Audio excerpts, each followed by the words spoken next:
Now. My bad, y'all. But what's up? It's your boy Jeremy Speaks, and I'm coming at y'all again today with another video, live, whatever you want to call this, child. And this is my review for The Never Ever Mets, Season 1, Episode 1 and 2. Now listen. At this point, I just have to understand and accept that OWN network, OWN TV has a very strong, malt liquor, Bud Light, Newport shorts in a box energy on their shows. And I really just have to come to terms with that.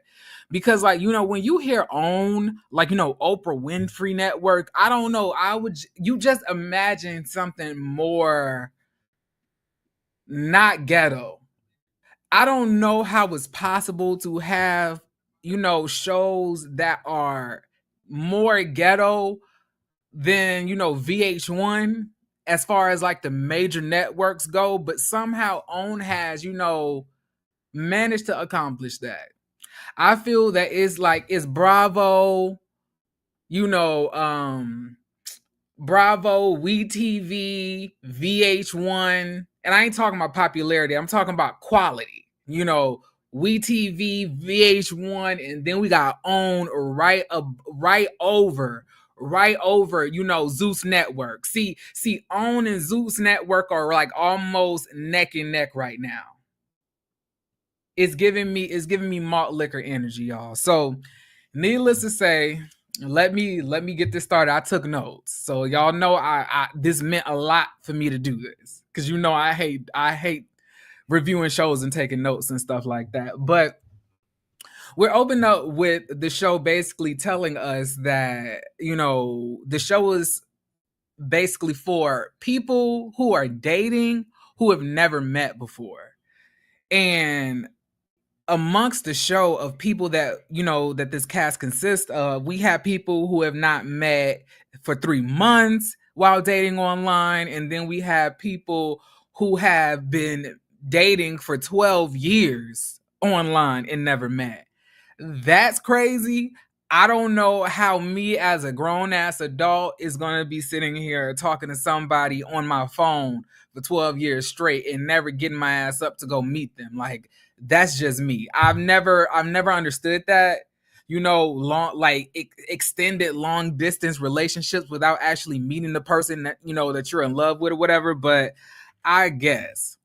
But we have, I think, either it's like 6 or 7 couples. We're gonna name them off. So we have Sienna and Brandon.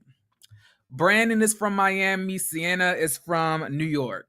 I always side eye, people from New York sometimes because they have a habit of acting like they don't have any home training. But I was open to hearing Sienna out. But I was looking at her with the side eye because one thing I know about New York women is that they can come off real sweet in the beginning and then a switch flips. And then all of a sudden you dating what's his name? Like one of the one of the what's a rap group from the New York that y'all know of? I can't remember, dating a bitch from Run DMC, something like that. It could come off real soft and feminine, real 1 second, and then the next second, she out on a corner next to the bodega, shooting dice along the alleyway. When I looked at Sienna, I was like, I wonder what type of, chick she is. I was like, she comes off very pretty, very pulled together. She said that her mom passed when she was like, I think 16 or 12, one of those ages. And she says it's caused her to have like an issue, opening up and being vulnerable to people that she's in a relationship with. And in my mind, I'm thinking, then girl, why are you here? See, this is the thing. Like, y'all be wanting to carry your trauma and your unresolved mommy, daddy issues, hurt into relationships. And that's not what this is about. When you arrive in the relationship fully prepared to be in the relationship, do not arrive in the relationship broken. It is completely unfair to your mate, to your partner, to your potential spouse, for you to expect them to have to deal with all of the baggage that you want to carry into this relationship. First of all, if you have all that baggage, you need to drop that before you enter into my house. Okay? See, those bags can come in. See, it's either you gonna stay with the bags or you gonna leave the bags and come on in here where the love is warm. Okay, but we also meet Brandon. Brandon is from Miami. He got a daughter. Cool guy. He seems like, he's smooth, dapper, handsome. Must I add. I would say majority of these men on this cast were handsome. I thought a lot of people had strong teeth, on this cast. But needless to say, I thought the men were handsome as well as the women. Both Sienna and Brandon are very handsome. Dominique and Alexis. Now, Dominique is the epitome of a hood nigga in every negative aspects of the term. Tatted up, formerly, convicted, just got out, has a bad temper, and then we also have Alexis. I don't want to call her Lexus. We have Alexis, who is the epitome of what you would call a city gray. She's like young Miami if you would have forced about 10 lines of coke down her nose. It's giving that much turn up energy. Like, oh my God, like I'm here to have fun. Like it's giving a lot of that. Immediately when I saw those two, I was like, this ain't gonna work. But we're gonna get into that after I finish introducing these couples. All right, next we have Millie and Greg. Now, Greg gives me broke, messy. I only date, light-skinned to white women. Pansexual could probably, be that. He looks like he comes off like one of those, light-skinned dudes who hung around a lot of white people, if that makes any sense. That's what I got from him. Then Millie, she seems like a cool girl, very pretty. Both of them are light-skinned, so it's obviously giving, ultra bright relationship. So I was like, okay, they both seem like they have, looks. I will admit they're both attractive as well. So I was like, I'm very interested to see how this is gonna go. Next, we have Josh and Shay. Josh and Shay have been dating y'all for 12 years and they never ever met. That shit crazy. I don't know how. So you telling me y'all been talking on the phone like for a decade? So y'all been talking since the first iPhone came out. Like we are on iPhone 15 and y'all been dating since the iPhone 1 and y'all never met? Okay, girl. So next we have Chris and Sandia. Sandia is, I think, of African descent. I mean, not African descent, but she's from Africa. I cannot remember which country she's from. And then we also have Chris, who's from LA. He gives me dirtbag. I'm not even gonna hold you. Dirtbag, dirtbag, dirtbag. Sandia says that she, grew up in a very religious household, very Christian. She says something that she does not like about Chris is that he likes to go to the strip clubs and the nightclubs. And one thing I feel about Sandia is that she's one of those, undercover, freak girls. The ones who be acting real saved and sanctified in public, but, be gargling, semen behind the scenes. She definitely gives me that. And I think what I'm saying is going to be validated as we go on in this, in this review. All right, next we have Aaron and Joanna. Aaron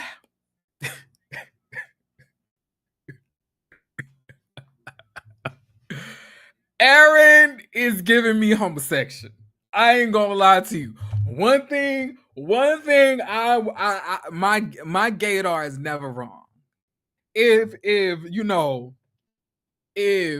Aaron J, and I ain't talking about Aaron H, I'm talking about Aaron J. If Aaron J ain't out here throwing it bike on some man, I would be surprised.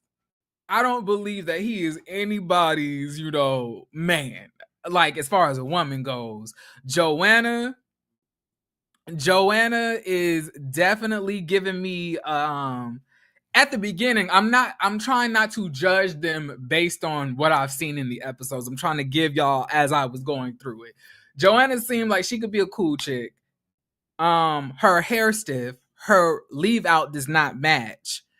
But she seems like she's lit. Like she has a cool personality. I think mostly all of the women have cool personalities in this group. I think, apart from them being inside of relationship dynamics, I think all of them could be cool, to be fair. Same for the most part for the men, with the exception of Chris and Dominique. But we're going to move on. Now we have Aaron H and Diamond. Right? Diamond is a BBW, right? She's a beautiful big black woman. I think that's 3 B's, but I added the beautiful in there because she is bad. Okay. Aaron is a preacher's kid, the same as Diamond. Now I'm gonna be real with y'all. I do not feel good energy from Aaron H. I know people gonna think I'm crazy. That's how y'all. See one thing about y'all own network people, because I know I'm getting now that I'm reviewing this, I'm getting back into that own network hemisphere. One thing Jeremy always do is predict this. I like go check my old Ready to Love reviews. Go check my Love and Marriage Huntsville reviews, my Love and Marriage DC reviews. One thing I'm going to do is call it like I see it. And I know I'm right. Okay? Now let's move on. Now, all of the women are coming into the house, after they get into the house, they are told, come to the backyard. Taronda from Empire is out there, and all I could think about was, damn, how far we have fallen. How you go from Fox, one of Fox's primetime scripted television shows being Empire to being on own network. Now, I want more for Taronda because I know she's better than this. I don't know. Maybe they paid you well, and Hollywood is colorist and racist. So I wouldn't be surprised if she was not able to achieve the things that she really can. if she wasn't getting, doors blocked in her face or whatever. But she tells these women, well, welcome to the house. Y'all men are, preparing dates for all of y'all. So go upstairs, go shower, clean your coochies and prepare to go to these dates. So the women are going into the house, scurrying up, trying to find out what they're going to wear. Everybody's nervous, and we see the men, and the men are basically saying one thing. They're saying this. So the first thing that really bothered me was Josh. I know Josh is a nice guy, and I think Josh, I'm going to go and say it. I think that Josh and Shay is going to have the most stable relationship out of this whole bunch. Me personally. Y'all think it's going to be Diamond and Aaron H, but it's really going to be Josh and Shay. Okay? But Josh says that he has not met, this woman in 12 years because he afraid that she's not going to like what she sees and she's going to be disappointed, with what she gets. And I'm up here like, well, if you feel like she's going to feel that way, then why even do this for 12 years if you don't feel like you can really be there and please this woman? Then why do you even feel that way? Same thing in regards to Greg. Greg said that that's why he has not saw Millie. And I was like, you didn't see Millie because you're broke. First and foremost. That's why you haven't seen Millie. It's because you're broke and you could tell Millie is a little bit expensive and you didn't know if you would be able to impress somebody of her caliber. Because something tells me by that apartment that we were looking at while y'all were, video chatting, that it was not giving money in the bag. I wouldn't be surprised if if this man has roommates. And there's nothing wrong with roommates, but I'm saying when you get in your 30s, having roommates to me just seems a little bit counterproductive, right? Yeah, the homosexual narrative is very strong. I called it immediately. I was like, that nigga broke. I was like, one thing I'm going to do is smell a broke nigga. I can smell it from a mile away. Because I'm allergic. Okay, if I'm around a broke nigga trying to get with me, I have to take a Zyrtec or Benadryl. Okay, but let's get into it. So we about to go through all the individual dates and the energy that I got, and then we're gonna go into what happened after everybody met up, and then we're gonna go into episode 2. Okay. So let's do Sienna and Brandon first. So Brandon took her to a chef's building. I think they were going to be making Italian food together. Very romantic. He came with something in his hand. Like, my mama always told me, never show up to a date empty-handed. And what was so funny is that, like, when I had met my my boyfriend, like, we have both ended up bringing each other gifts, and I feel like he told me that I'd come across expensive anyway, so I don't think that he would ever think to come to a date with me empty-handed. But I'm just saying, like, that's just what you're supposed to do as a man when you're going into a date with somebody else. You bring something, flowers, candy, rose, something. Don't just show up empty-handed. And I was like, okay, point 1 for Brandon. I'm liking Brandon so far. They have a cooking date together. They're making some type of Italian meal that I can't pronounce. Sienna says Brandon is lighthearted and makes her laugh. They seem like they have, chemistry. He seems very attentive. He seems like he's a listener. He seems that he likes to actually be around her. It seems that immediately when they saw each other, they had chemistry physically, or he more so was attracted to her. I don't know if I could say the same thing in return, but it was very much, I don't think neither one of them were disappointed with seeing each other.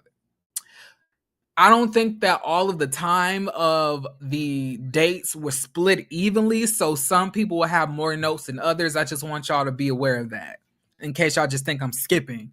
But next we have Dominique and Alexis. Now this is a yoga date. Now, she already told us that Dominique has anger issues, which surprises me that this man is doing yoga. Mind you, you doing yoga and he don't have anything in his hand to give to her. He has not seen her. This is the first time he sees her, and he comes empty-handed. Strike one for me. I was not impressed. Nor was I impressed with this cheap ass date. You didn't do anything special for this woman. All this was for Dominique was a ploy just to touch on her body. It's giving yuck. Anyway, but Brandon tells us, y'all. Brandon tells us that, Lex is not as attractive as he thought that she was going to be. He says that he not really feeling it and that her body isn't really giving what it gives in the photos. And I was thinking, like, to me, it looks just like it does in the photos. To me, it's a BBL. I was like, one thing about BBLs, if you get it done right, they're going to look good on photo and off photo because they're unnatural. That's how they're made. So it's not like she was photoshopping. So when he said that, I was like, right? But as they were going through the date, Alexis is saying something completely different. She's saying that, that they're both very attracted to one another. And in my mind, I'm thinking, well, Lex, that's not what he's saying. But of course, you don't know that because he's saying this in the confessionals. But they start doing like the poses and the stretches. And basically, he's like putting her in some type of doggy style position and making her arch her back. And then, I'm thinking, well, this is kind of crazy for you to make her do all of these things. And you don't even think that she's that attractive, but you still touching on her. So he says that, she may not be what he thought she was as far as like attraction level, but he feels that it's something that they can work through. And then, y'all, when I was hearing that, I was thinking like Dominique is one of those insecure men that are very dominant, very controlling, and they want the woman to feel so less about themselves that they feel that they need this person, that nobody else would want this person. So they will say things that are not true to basically start a narrative to make y'all believe that somebody isn't what they are, if that makes sense. So basically, I'm going to tell this woman that she's not attractive. I'm going to make her feel that she's not attractive. And then I'm going to love bomb her, make her feel that she's inadequate, but I'm doing her a favor. So she stays with me while I begin to treat her like a piece of shit. Because it's quite strange to me how you say that you were not attracted to her, but you literally had your tongue down her throat.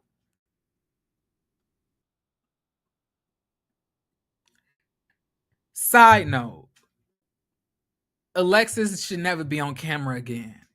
Girl, if you didn't embarrass yourself these whole 2 episodes, I don't know something. You should be ashamed of how you carried yourself. It was giving very, very much hood rat, and like, not the good kind. It was like the kind ain't never been nowhere. The kind don't know how to act when they're in public places. It was giving me that, and I was not impressed by that. But Dominique lets us know that Alexis has a jealous streak, but he says that, that's cool with him because he don't be eyeing no shorties anyway. He's very much, zoomed in on the person that he needs to be with. And I know exactly those type of men. They don't look like they cheat. You can't really catch them cheating. And for the most part, they may or may not be, be faithful. But what they lack in, unfaithfulness, they make up for in abuse, regardless if it's mental, physical, emotional. That's the type of men they may not cheat. It's kind of like a hood ass version of that man of Blair Underwood's character from Medea's, Medea's I Can Do Bad All By Myself. Oh, no. It's Medea's Family Reunion.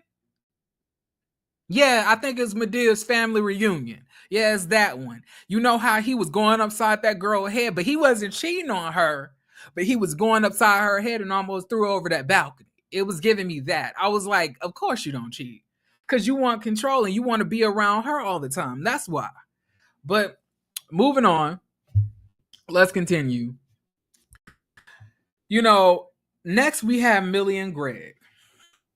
Now, Greg hasn't met Millie because he's scared of dropping the ball. I'm saying that Greg did not meet Millie is because he's broke and he knows that Millie is expensive, and what he's hoping to do on this show is coerce her into a relationship and make her feel so, so connected to him that even after they leave this show that she deals with whatever broke ass activity that he has going on in his, day-to-day life. But needless to say, he took her on a paddle boat. Date. Now, I wasn't impressed. I was like, okay, it's nice. He knew that she liked birds, but I was like, I don't know if this would be something that I would want to do for a first date for somebody who I just met for the first time, after we've been talking for so long. To me, I would feel that we would want to do something more than that. But maybe he don't want to give her false impressions that he gonna be able to pay for things of, greater magnitudes, which I respect. But needless to say, y'all, it wasn't just me. Did y'all see that this man had them tight ass pants on? I was like, not this man got on hot pants. Like, I was like, it's giving like, he loved when my jeans look painted on with a tight white tee. He ain't quite like me, probably, while I'm always getting hated on. That's what he trying to push up on me like a wonder bra. Listen, when I speak, I wouldn't want you to take it wrong. Now, number one, now need you. Your name is Q, only see you when I see you. Listen. Okay, let me stop. But he got on his hot pants. He comes off as a gentleman, though.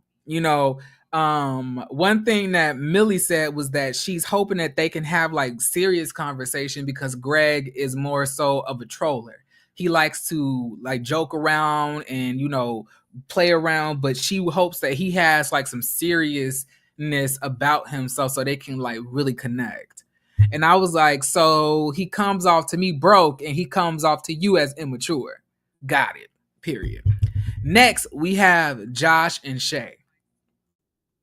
Josh is the one who has not seen this woman for 12 years, right? Josh says that he was scared to disappoint Shay.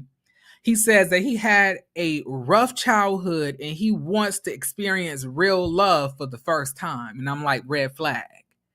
I don't know how many times I have to say this. The real love y'all need to want to experience is the love of self. That's the real love.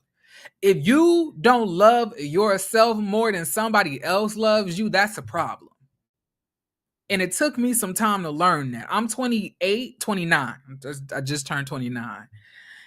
But I won't ever say that somebody else would be my first love. I would say that is me. So I don't need to go into a relationship to feel first love because I feel like I would have that for myself. But I get what you're saying. But like the whole messed up childhood stuff, like I really don't like when people come into relationships with baggage. That's one thing that makes me itch.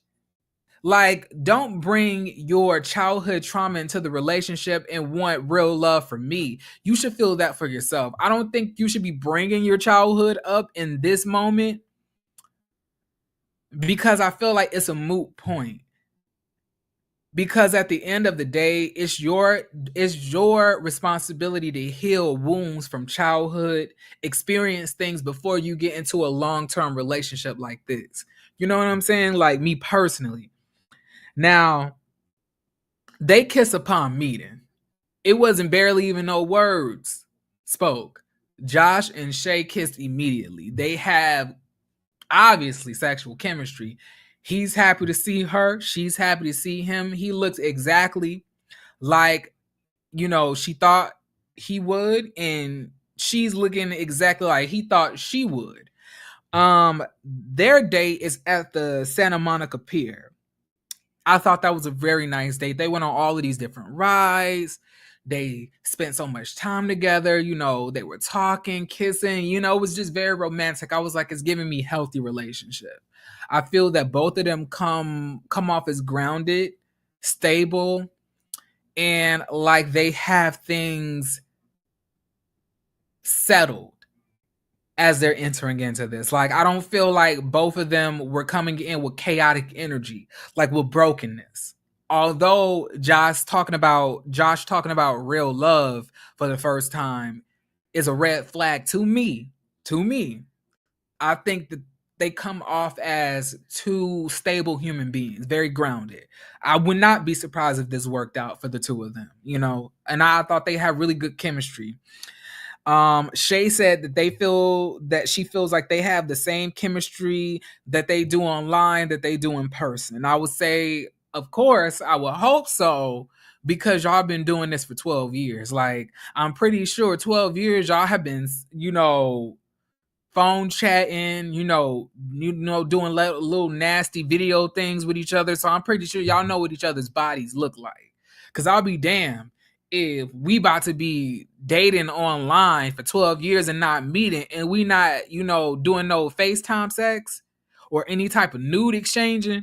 Like, so I already can guess that y'all would have good chemistry, but I thought that they had like, I thought it was pretty good. Now, Chris and Sandia, I already told y'all, I think that Sandia is a dirt. I'm not Sandia, but I think Chris is a dirt bag. I think it's nothing good about Chris. Chris gives me the ick, and he reminds me of that dude from that podcast. What's that podcast where all they do is bash women? The Fresh and Fit podcast or something like that. I think that's what it is. Like, he gives me the energy of that guy, and he kind of looks like him too. He says they have been dating for 3 months. Now listen to this. He says that they've been dating for 3 months. Chris said to us, the audience, that they've been dating for 3 months. He says the reason that they have not met is because of the sexual tension between the two of them. He lets us know that they've been doing a lot of sexting. And I was up here like, well, that's kind of strange, because the way Sandia was talking to us made it seem that she don't do anything of the sort. That she's very Christian, that she's very devout. Let him tell it. She's been messaging him a whole bunch of freaky shit. But something tells me that she messages this, but she's not the type to really act on it, at least in front of us, because the way that she's presenting herself is like, she's very, non-sexual like that. But let him tell it. He's giving a whole different, like, evaluation of Sandia. And that's another red flag, because the way Sandia was talking was up here like she grew up in the Episcopal Baptist Church. Or I won't say Episcopal Baptist Church. I'll say the Seventh-day Adventist Church. She gives me Seventh-day Adventist. I was Seventh-day Adventist. They have like a strong foreign, number. Like, it'd be Belizeans, Nigerians, Ethiopians, Hispanic people, just everybody from all walks of life at a Seventh-day Adventist church. That's what it gives me. And they're very strict. They're very strict, and they're very conservative. And my dad is Seventh-day Adventist, so my biological father. So I know that, for a fact. He plans something that he knows that she would love. While they're at the table, he tells her that.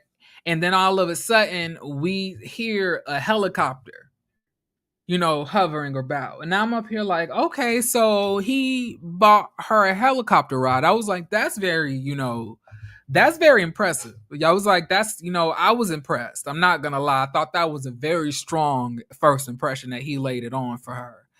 And she was very happy. She says it was always her dream to go on the helicopter ride. And all I could think was like, well, you could do this shit by yourself. I don't really think that it's going to be an arm and a leg to do it. Now to get a helicopter to meet you at a location and just pick you up, that's different. But for me to go on a helicopter ride, I'm pretty sure it would just cost about a good $175, 200 at most.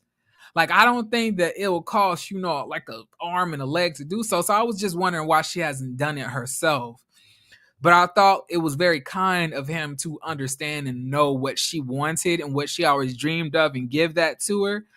And I was thinking, well, obviously we're starting off very dreaming very small. I was like, it was always your dream to go on a helicopter ride, Sandia.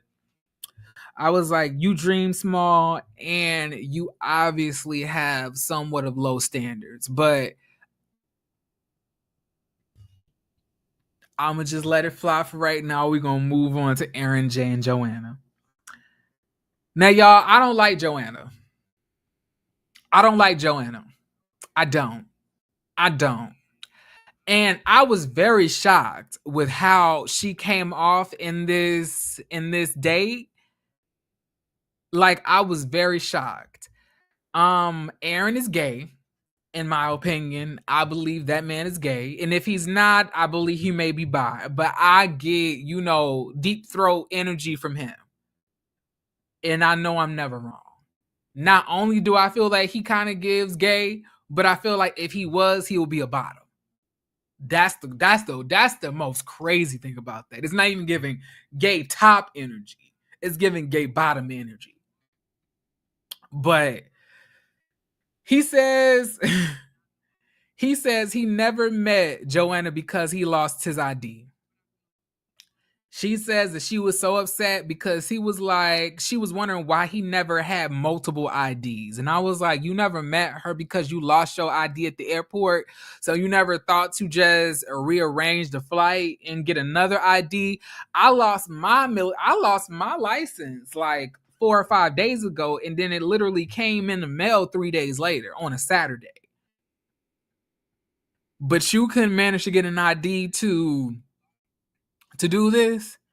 All I could think of was like, they're playing with us. They either friends in real life or he gay and playing her and she delusional. I don't know. But he walks up slowly to her, because he's trying to, I guess, do like some type of romantic, entrance. She's immediately critiquing it. Joanna's critiquing the way that he walks. She's saying that he's laying it on thick and that he doesn't have to do all of that. It's just Joanna.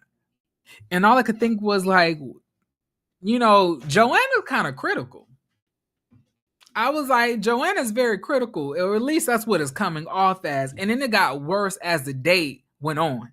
So Joanna says that she thinks that he's doing too much because they first met. And I'm like, isn't that what he's supposed to do?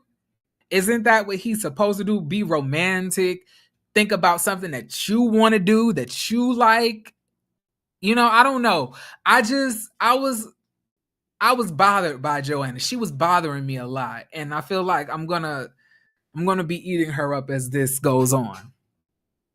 So he has a class set for them to do like salsa dancing, because she's a dancer. He's not a dancer, she is, but he did a couple classes back when he was younger for salsa. And, he tries to like do a step with her. He ends up messing up and she gets very critical. She was like, why are you stepping in? You supposed to step out. Like, you don't need to like you so tight, like untight yourself, untense yourself. I'm like, girl, calm down. It's not that deep. Like, just have fun. Like, she was wondering why he seemed so tense. I was like, well, shit, you been critiquing the nigga since he walked into the frame. Like, shit, I'd be feeling kind of motherfucking nervous as well. Can you just say something nice about what he's doing? I was getting very irritated. Next, after the dancing, he brings her over to a table where it's a charcuterie board, and some wine. And then it goes into her confessionals, and she says that, I'm kind of surprised to see, he got wine because he don't even drink. Like, I don't know what's going on, and it's making me feel that, like, you doing all of this stuff for me, but it's supposed to be for us. Like, you don't have to impress me. You ain't got to do all of that. And I'm just saying, like, what? I was like, since when is it? I was like, since when is it a bad thing to think about your spouse or the person that you're in the relationship with when you want to go on a date? Instead of just thinking about something that I like, I'm thinking about something that you like, but you're mad that I'm thinking about something that you like. It's giving critical. But Aaron says that, she has a tough exterior. It's hard to, kind of get into her heart. She guards it a lot. And all I could think was like, Joanna, you are very critical to have a wig this stiff. You so critical, but you couldn't blend in your leave out with your weave. What is going on? You critical about everything else, but how your head look as you come into this motherfucking camera. And you doing a lot of critiquing for a bitch whose head is very stiff right now. I'm just saying, like, you doing a lot. And I'm not trying to be rude or anything, because I think that all of these women are beautiful, but I'm like, this hoe acting like she look like Halle Berry or something. She act like she like one of the vixens. She acting like she out here looking like Megan Thee Stallion with all of these critiques. And I'm up here like, it's not giving that you should be acting like this, sis. You should be a little bit more grateful, because, to be honest, in my opinion, although Aaron, in my opinion, is gay, he is very handsome. He's very attractive physically, although you could smell the homosexual on him. However, I don't necessarily think that the looks are matching. I don't think that the look that if we was counting on 1 to 10, that they both would be 8s. It's giving 6 out of 10. Kind of like how she rated she rated the date a 6 out of 10. She rated the date a 6 out of 10 and say she wasn't really impressed. And Aaron is in his confessional saying, he might have not done everything right, but he's pretty sure that it's just the effort that counts. I'm up here like, girl, no. I'm up here like, no, it's not giving that. It's not giving that. I was like, it's either one or two things. She could feel that you're gay, but she don't want to say that on camera, and she's just not feeling you, and every single thing that you do is is an irritant to her. Or the other possibility is that she's very insecure about letting people into her heart, so she critiques everything with so much strictness that it gives her a reason not to really feel somebody. So she can just say, I wasn't really feeling him, before she feels that person can say it to her. Or she has attachment issues, meaning that she does not really get attached to somebody that easily. However, either one, she did not come off well in this episode to me. I did not like Joanna. I did not. That wig was stiff. Her attitude was stiff. I don't like anything about her. I don't like anything about her. I'm sorry. And Aaron is gay once again, in my opinion. Sorry if you come across as Aaron, but we ain't about to play these games, sis. Let's stop wasting time. Aaron H and Diamond. Now, Aaron H and Diamond are both preacher's kids, like I told y'all before.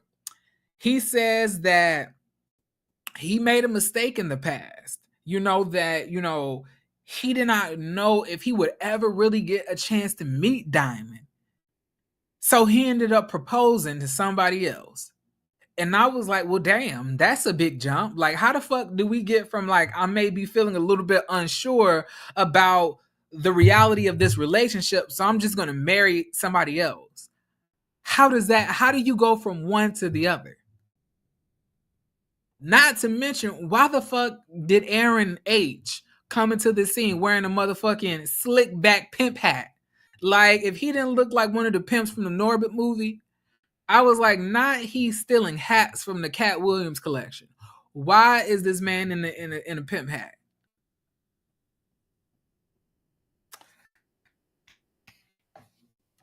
But needless to say, they meet. You know, he says that he's completely attracted to Diamond. Diamond is a BBW. Diamond seemed like a cool lady, but immediately when they sit down, y'all, it don't even get that far before she gets right into it. She says, so why would you do that? Why would you show a ring for another woman on your social media when me and you have been together for such and such and such and such? He says to Diamond, he just wasn't thinking that, that they would really ever meet. So he proposed to somebody and it was a mistake. Now, not talking to somebody for a few days is a mistake. Not talking to somebody for a day is a mistake. But to marry somebody, like you propose, like you had a whole ring for somebody else and you was talking to her and you just made a mistake because you wasn't sure about the relationship. He apologizes and she says she don't really know if she accepts it or not. He puts his hand on her hand and tells her, I love you, Diamond. Nigga. First of all, Diamond, let's be smart here. This man ain't gonna propose to a no motherfucking stranger. So that means that while you were talking to him, he was talking to that other woman. But somehow him and the other woman probably done fell out and he went back to you. That's what it's giving to me. Because ain't nobody just gonna propose and marry somebody because they didn't think this other relationship was gonna work. So that's like me saying, okay, I got into an argument with my man. Let me just go propose to some nigga at the club. That don't make sense. I would have had to know that person to want to propose to them. I would have to have a history with that person. And something tells me that he was talking to both of these women. I don't like Aaron H either. That nigga think he's slick and smooth. And because he's older, he knows the right things to say. But nigga, don't get past me. I know you ain't shit. I know you're not. I know you ain't. I know you not shit, Aaron. But we gonna continue.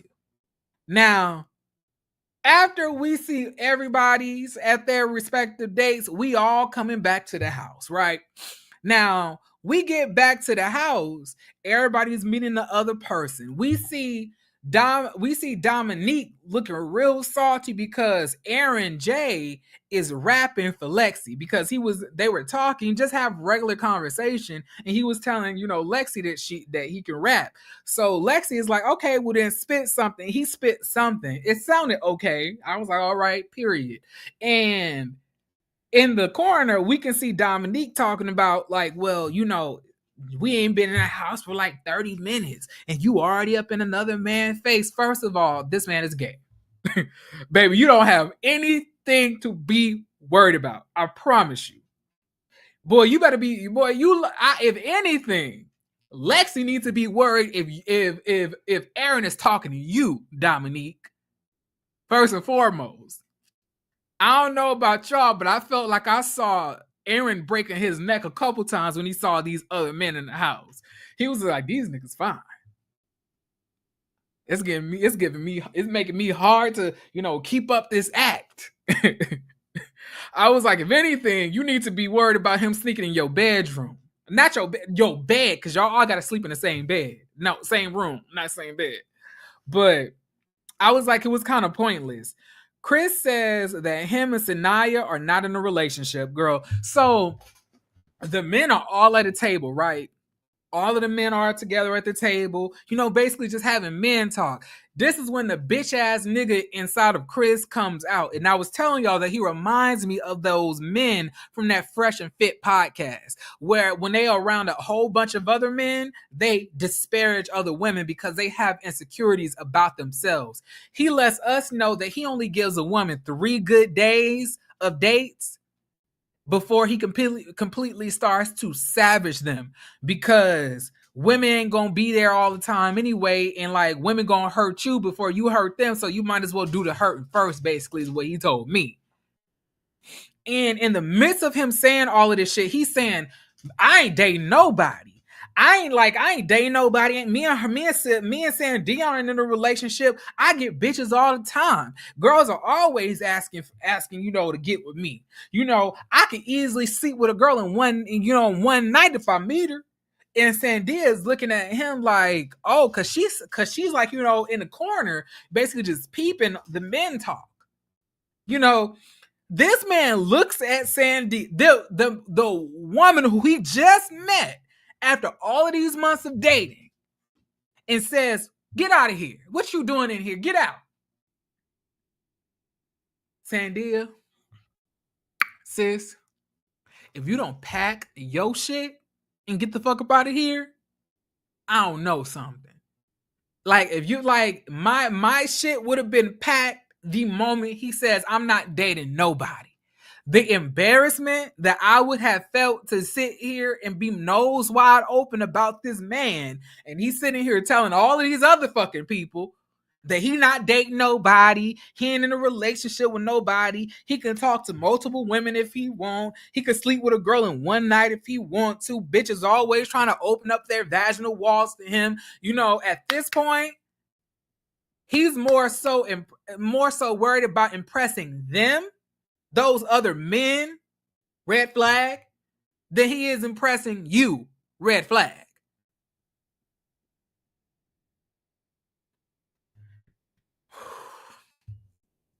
So, Greg is getting picked on by Lexi.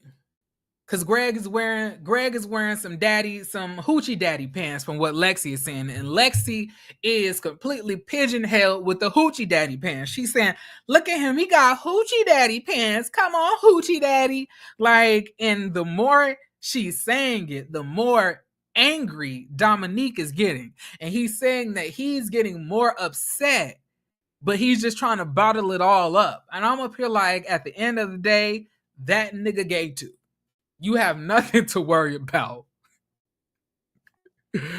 You have nothing to worry about. I promise you, you don't. He's broke and probably LGBTQIAP.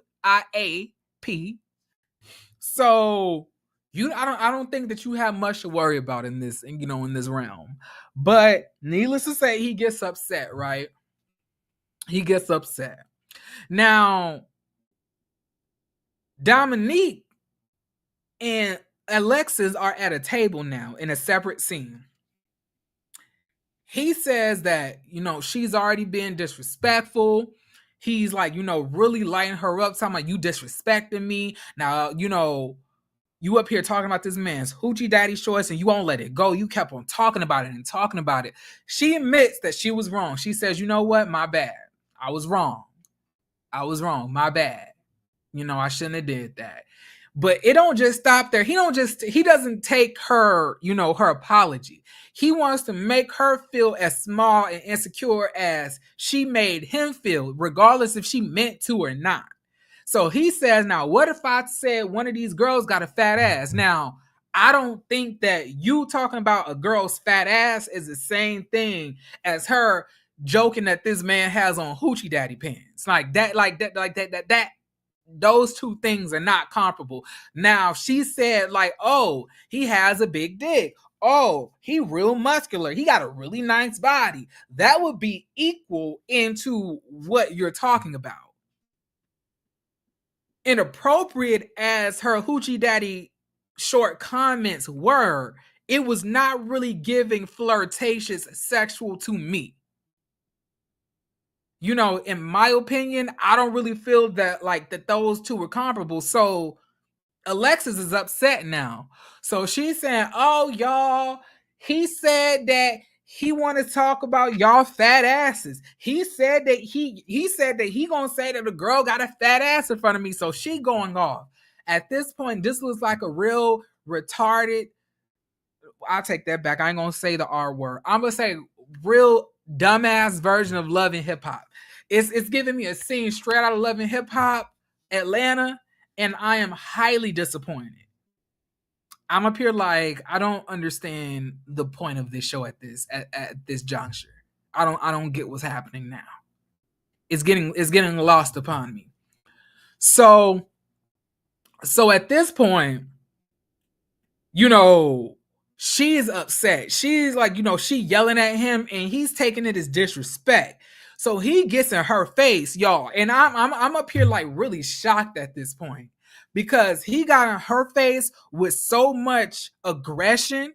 Like he was gonna put his hands on her, but he was trying to do it like he was joking. So so obviously she can see that this is an awkward situation. So she's trying to laugh off this intense moment between the two of them. But he's putting his hands around her neck. She's trying to she's trying to get up out of there, and he's up there like, "You disrespecting me." And she says, "You disrespecting me." And then he says, "Yeah, stop playing with me. Stop playing with me." He walks up on her again. She's backing up because obviously she's intimidated at this point. She's still talking shit, of course, because for some reason she don't want to come off as like, no bitch, I guess.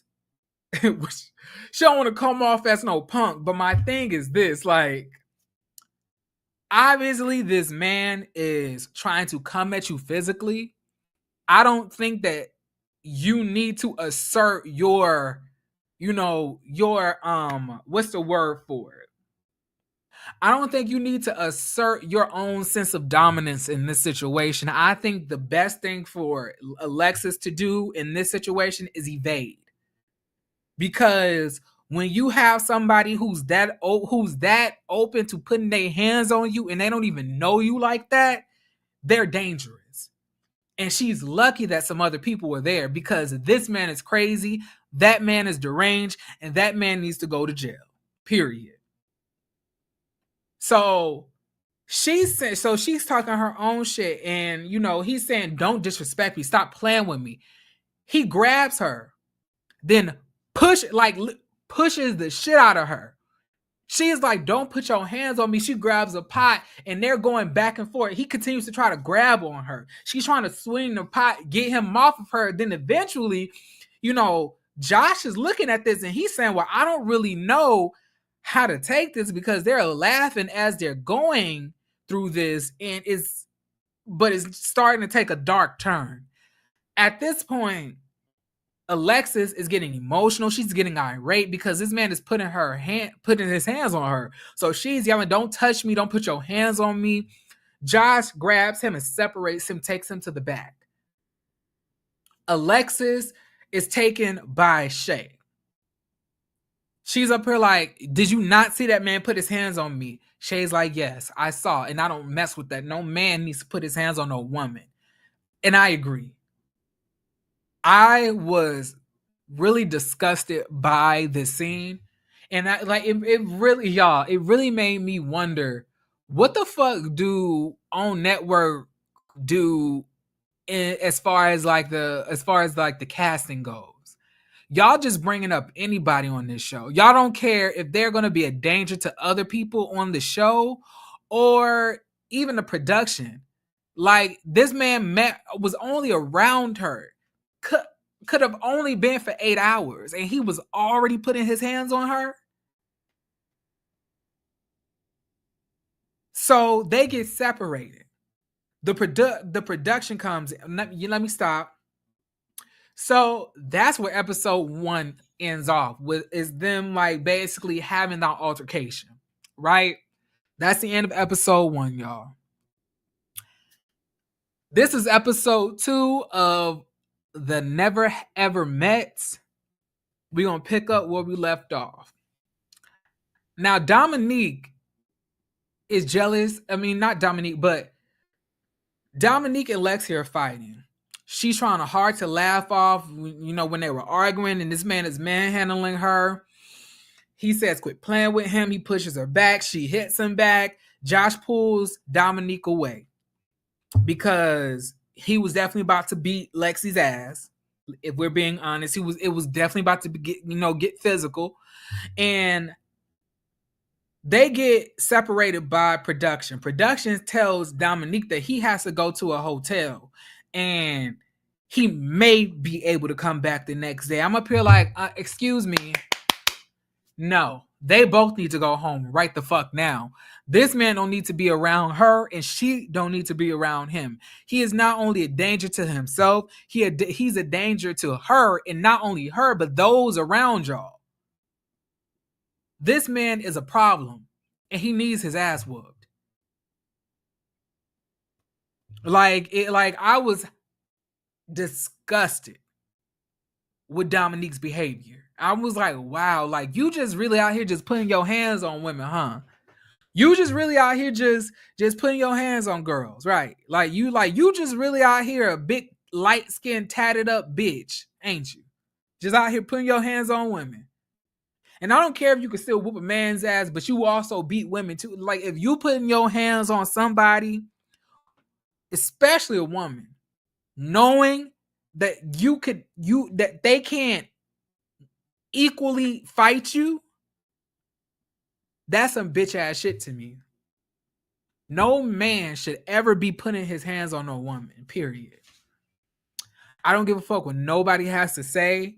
Nothing warranted that, and nothing would ever warrant that type of response from him. Nigga, y'all aren't even in a real relationship yet for you to feel like you have that much claim on her, to feel like you have that much ownership of her, to feel that she can't, because she's talking about hoochie daddy shorts, you can put your hands on her because you feel disrespected.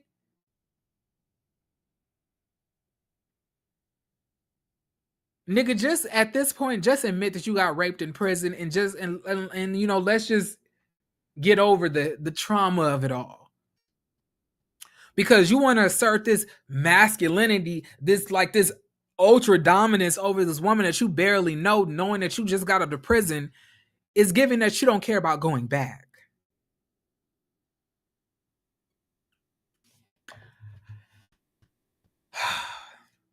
I was highly disgusted, y'all. But moving on, Shay and Josh have the best chemistry, apparently. Also, they fucked in the bathroom in the first episode. I forgot to mention that. Shay and Josh have the best chemistry. They seem grounded to me, stable. Now it's the next morning. The men are breaking down to Chris what happened. And I was like, I wonder where Chris was. Because Chris and Sandia definitely disappeared.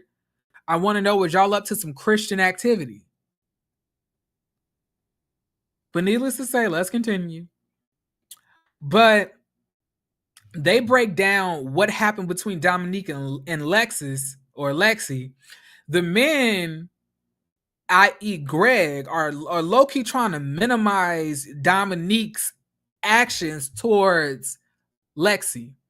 And I didn't like that. I didn't like a couple things that I saw in this episode as far as how the men handled the situation between Lexi and Dominique. Like Greg, for you to even minimize it, try to give some type of justification as to why that man put his hands on Lexi is really fucked up. Like, I don't care if that man felt disrespected, if he was hurt.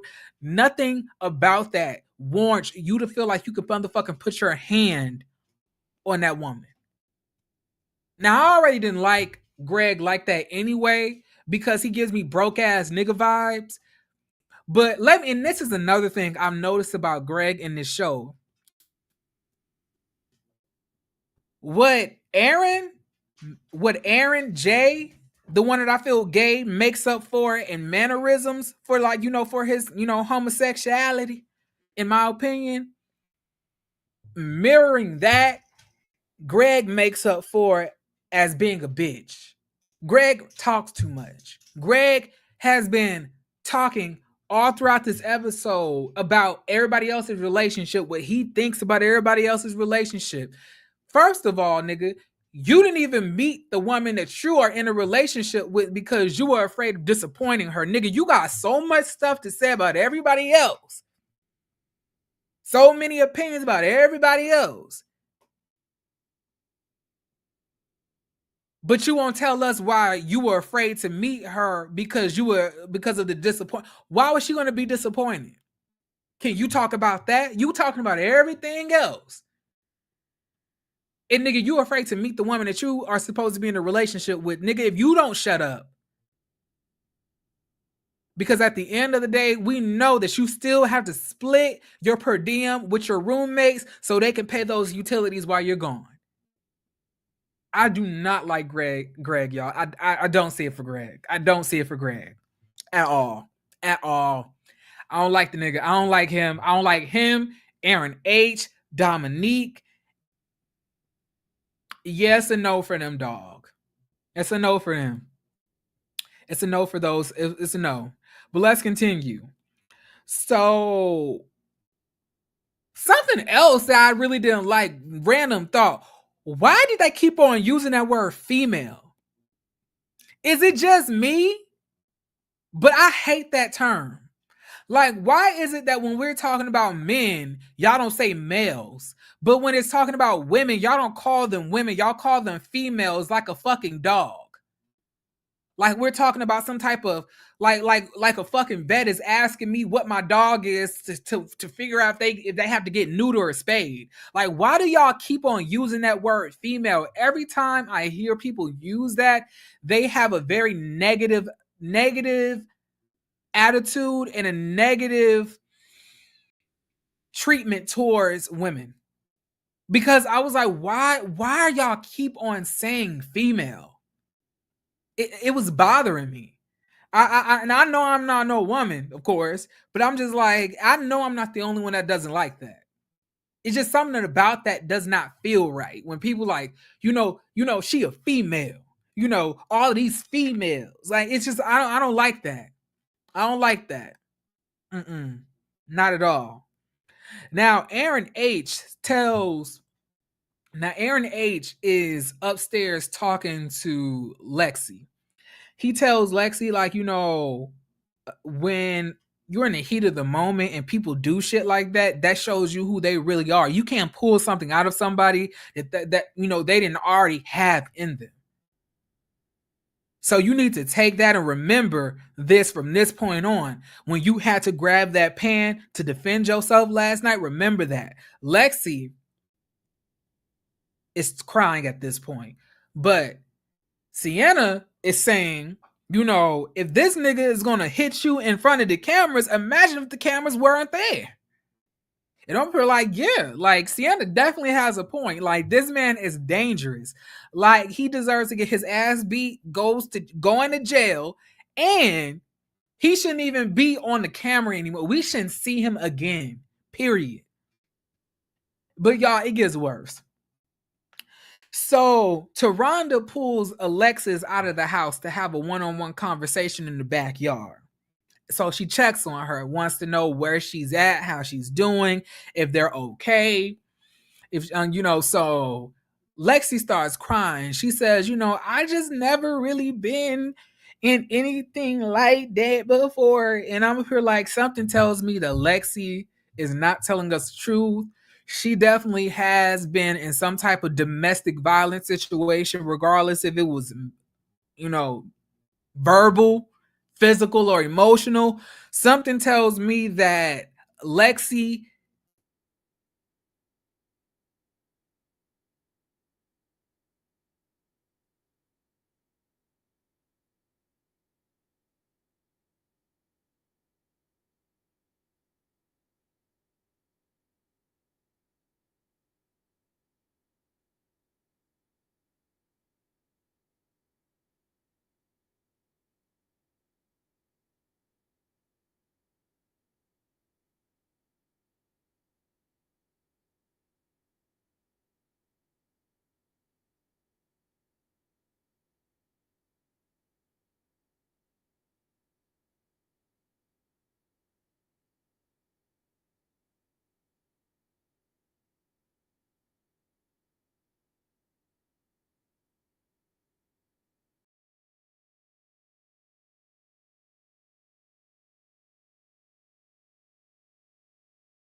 All right, y'all. I'm back. Can y'all see me?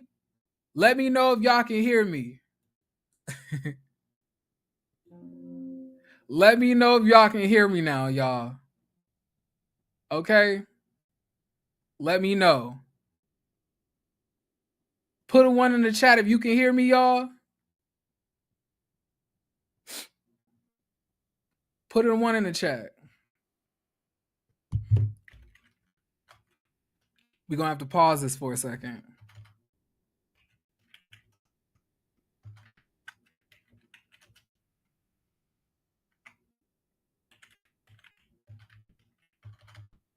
All right, cool. I'm gonna be splitting this up anyway. But I'm gonna just have to cut that part out. But back to what I was saying, y'all, before I had technical difficulty. All right.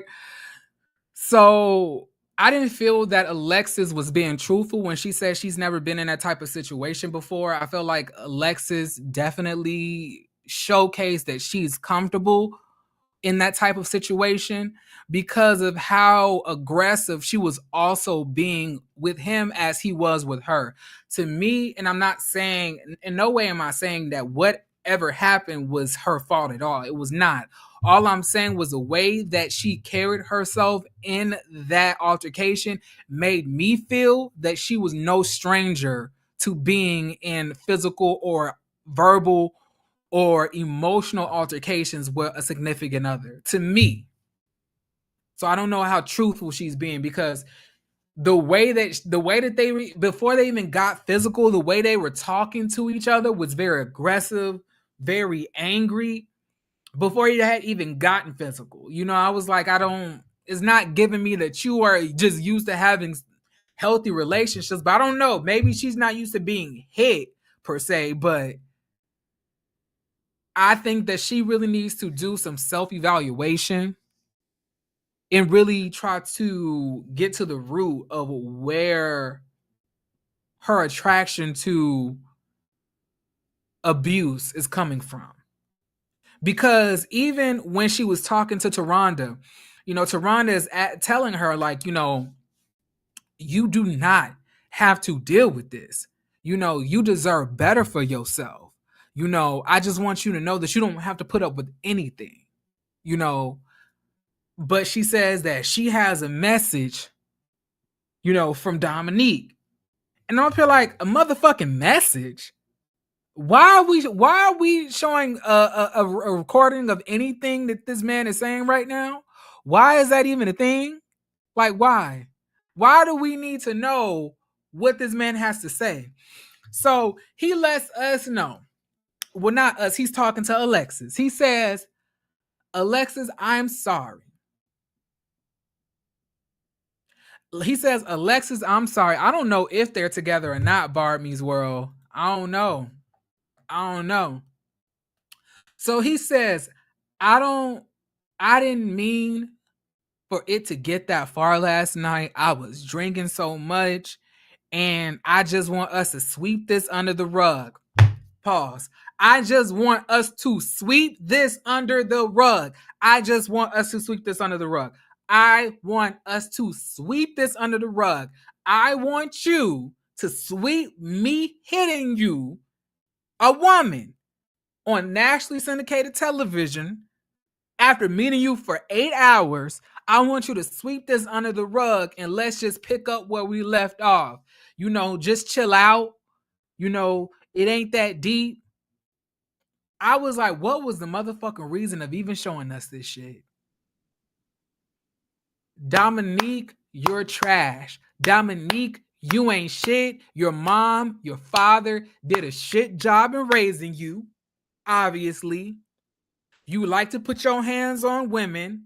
Nigga, we aren't taking it too deep. It is that deep. She does not need to chill out. You're not sorry, and you are a bitch. You are a punk ass bitch, Shay. You are. Not Shay. In this show, I was just quoting from Flavor of Love. But you get what I'm saying. Like, I was like, what the fuck is this? I was like, you could have took this shit and kept it. Like, nobody needed this. I'm going to McDonald's after this. Or I just might go get, or I might just go get me some protein bars at the gas station. Cause y'all have y'all ever had a Mr. Fit Crunch like loaded cookie? Bitch, why I found out about that yesterday. And them things good. I ain't gonna hold you up. I'm gonna get off topic. I'm just hungry. But yeah, he a bitch. You don't never need to be with him again. And like she's the weird part about it for me is her acting like she does not know if she's gonna move forward or not. Like, so she gets in her confessional. I'm talking about Alexis now, and Alexis is saying, like, oh, I just don't know, like, what I'm gonna do. Like, if we could really just pick up where we left off, like, I'm just like, I don't know. I'm like, girl, what the fuck do you mean you don't know, Alexis? What do you mean you don't know? This man just damn near beat your ass on camera the first time he met you. Like, this nigga didn't even like in normal abuse, niggas at least wait months or at least a few weeks before they just immense to just full out beating your ass. Like, this nigga went through all of the steps to ease somebody into abuse in like 5 minutes. He was grabbing you aggressively, acting like he was playing. Then got a little bit more aggressive. Then he nudged you. Then he just completely pushed you. Then he walked up on you, yanked you, choked you. Like, girl, what? What are you talking about? Thank God. Thank God. Thank God somebody in the production team has some lick of sense. Because I promise you, if they would have let these two people stay, Alexis would have tried to continue this relationship. If she not already with him still. But I'm saying she would have wanted to stay in that house with this man. Like, it's giving bird. It's giving bird. But Taronda lets Alexis know that she's better than this. She's enough that she does not have to deal with nobody putting their hands on her, and anything that man showed her in that moment, that's who he is. But unfortunately, y'all got physical last night, so both of y'all gonna have to go. Alexis says that it's understandable because they got physical, and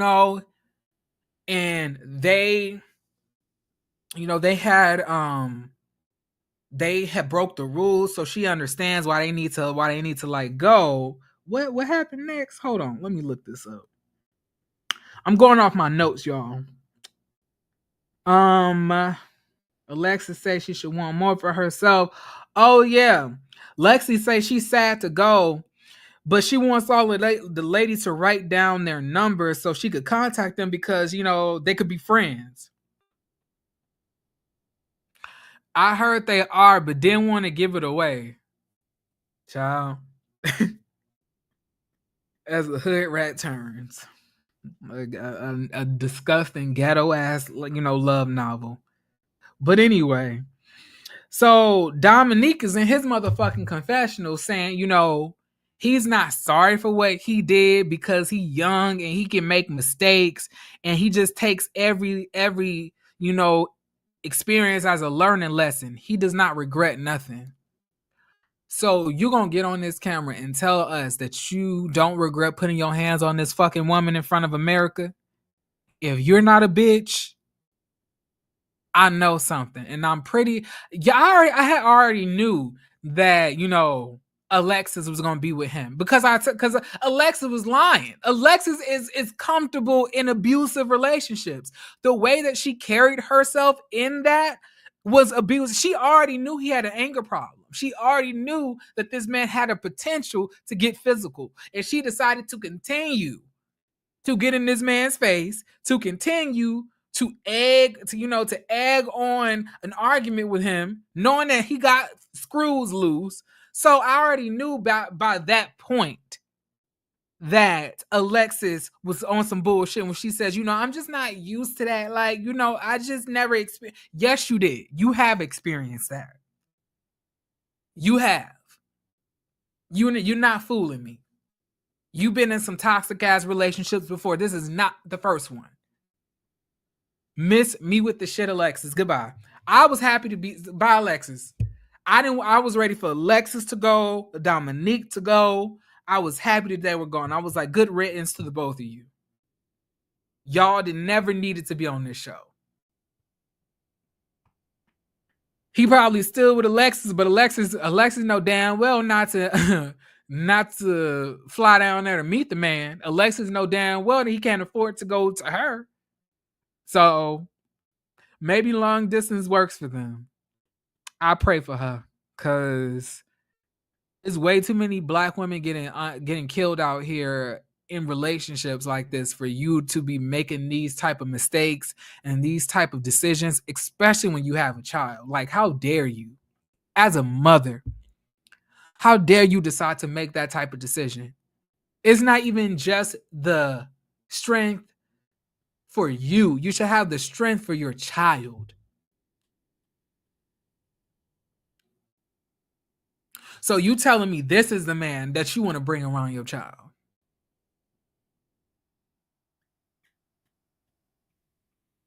You're both of you bitches are disgraces. You and Dominique. You're a disgrace to your manhood, Dominique. You're a disgrace to your parents, to your family. And Alexis, you're a disgrace to your child and your parents. Especially what they saying is true about you being with this man still after he put his hands on you. No telling what he'll do to you or your child in the heat of the moment. So you just gonna put your child's life at risk. You simple-minded bitches really piss me the fuck off. Y'all really do. You lucky I haven't really gotten back into doing like, these type of reviews where I gotta write shit down. Because if I was freestyling this shit, I would be lighting your ass up. But because so many things are happening, and this is not like a Real Housewives type of show, I have to do notes. So it's keeping me on track. But if I would be lighting your ass up more so than that dumbass nigga, because you still with him, apparently, allegedly, and you have a child. Somebody call CPS. I can already tell based on that decision, you a bad mom. It's giving me bad mom energy. Bad mom energy. Bad mom, bad mom, bad mom. But let's continue. So at this point, Lexi is gone. Thank God and good riddance. Brandon is in the kitchen saying, the irony is the fact that they went to a yoga event as their date. And he just chuckles. I'm up here like, what the fuck is funny? What's funny? I don't see no joke here. I was like, what's funny about that? I don't see any irony to laugh at. I don't. So I was looking at Brandon all types of fucking crazy because I was like, what are you chuckling at exactly? This man put his hands on a woman. But them going into a yoga event the day prior is funny to you? That turned me off, man. I was like, you know what? It's giving. How many bitches does it take to get to the center of a bitch ass nigga? And it's giving me Brandon. That's the number of bitches. Because like for you to even chuckle at that, like I just these type of things really trigger me. I don't like that. But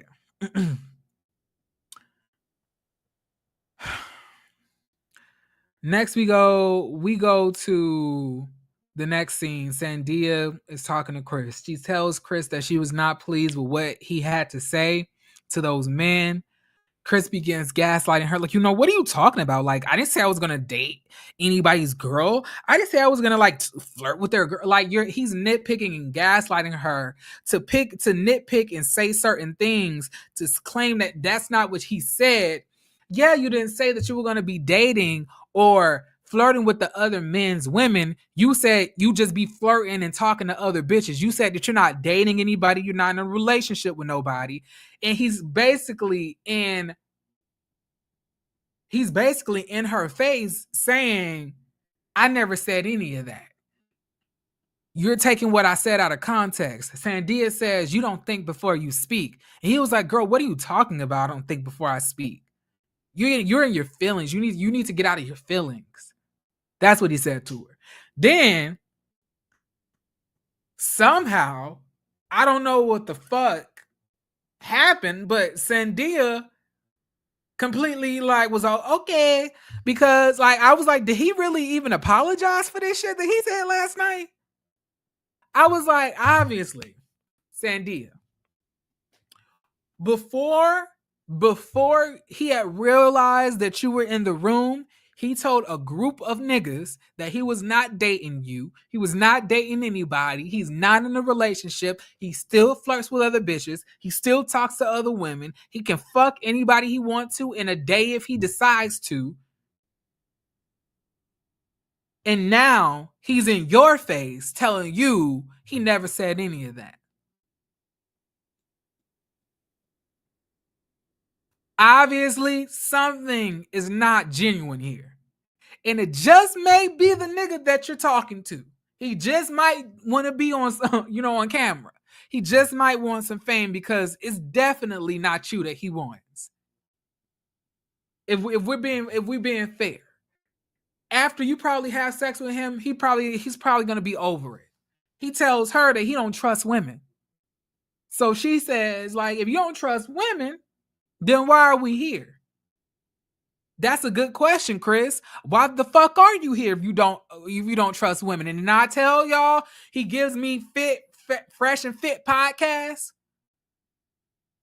He gives me a nigga who has problems with women. He gives me that little nerdy ass nigga that was always getting picked on in high school, and he ended up becoming sexy, and he has all of these issues and rages against women because of what he went through as a child in school. That's what he gives me. I don't know about y'all, but he gives me that little nerdy, weird, dweeby nigga that one point somehow ended up turning from, Urkel to Stefan Urkel. Shout out, Family Matters. That's what it gives me. But Sandia is sitting here saying, I'm going to keep fighting for this relationship. I'm going to keep fighting. As long as he said he's sorry, I'm going to keep fighting. And I was like, what are you fighting for exactly? Like, what do you bitches be thinking? What's going on here? What are you fighting for? This man literally just told you, or didn't tell you, he told everybody else except for you, he's not in a relationship, he's not dating anybody, he fucks bitches whenever he wants to, he still talks to women, but now he's lying in your face and saying that he's never said that. But you want to fight for this. What exactly? You motherfuckers haven't even been in the same area. It ain't like I even have that deep of a history. It's only been 3 months. You ready to completely lay yourself down by the riverside and embarrass yourself for this man? Allow him to embarrass you, play with you, emotionally abuse you, gaslight you for what? Y'all, this is why I stopped watching OWN Network, because this shit pissed me off. It's the same thing on every show they got. Love and Marriage Huntsville, Love and Marriage DC, Ready to Love, Put a Ring on It. Not this. How many abusive shows can we make with black couples? Let's continue. At this point, fuck black love. At this point, fuck that shit. if this is the type of black love y'all are trying to promote, throw the shit in the motherfucking trash. But anyway, Aaron J is in a jacuzzi.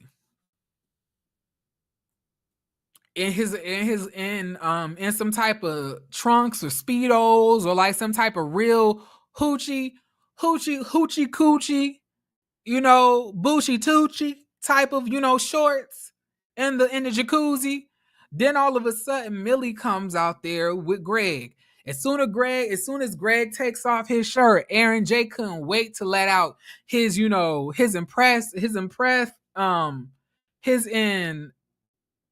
what's the word I'm looking for, y'all? It's a little late, excuse me. It's not impression. It's his the fact that he was impressed with his abs. The fact that he was impressed with his abs. So he says, so when Millie and Greg get into the pool or the jacuzzi, they ask, where's your lady? Well, Greg asks that because I told y'all before, Greg is a messy bitch. He loves to get into the business of what's going on this show. He loves to keep up the shits. He says that, that Joanna didn't want to get her hair wet. I was like, she didn't want that weave to get more stiffer than it already is. I was like, she knew if hot water would have touched that synthetic wig.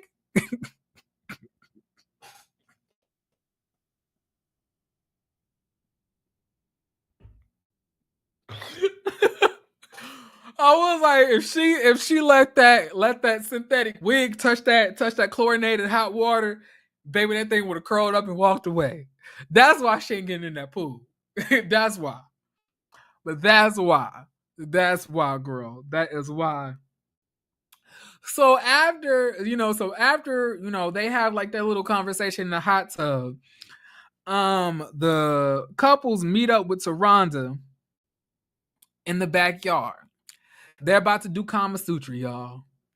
So Chris volunteers to go first. Sandia is looking scared and awkward while sitting on top of this man. And I'm up here like, can you please cut the shit, Sandia? We know you be deep throating at this point, girl. He already let us know that you be texting real sexy and nasty stuff to him. Quit acting like you ain't used to this shit. Enough, Sandia. But anyway, Taronda tells them to look into each other's eyes. Chris says to her, when he looks into her eyes, he says, I just want this to go further. Girl, bye. It's giving bullshit. It's giving lies. It's giving he wants to be on the show and you're his beacon to do so. And it's giving Sandia is dumb and thirsty. So she's going to accept the bare minimum. I truthfully could die. This is too much for me. This is too much for me. But anyway, Josh and Shay go next. They say it feels natural for them. I'm pretty sure it feels natural for y'all since y'all been fucking since y'all got back into the house. Y'all was fucking in the bathroom, and Taronda had let everybody know that they got a boom boom room if anybody wants to get intimate. They said that they said that's what Josh already calls it. I was like, well, how the fuck Josh already know about the boom boom room before we do?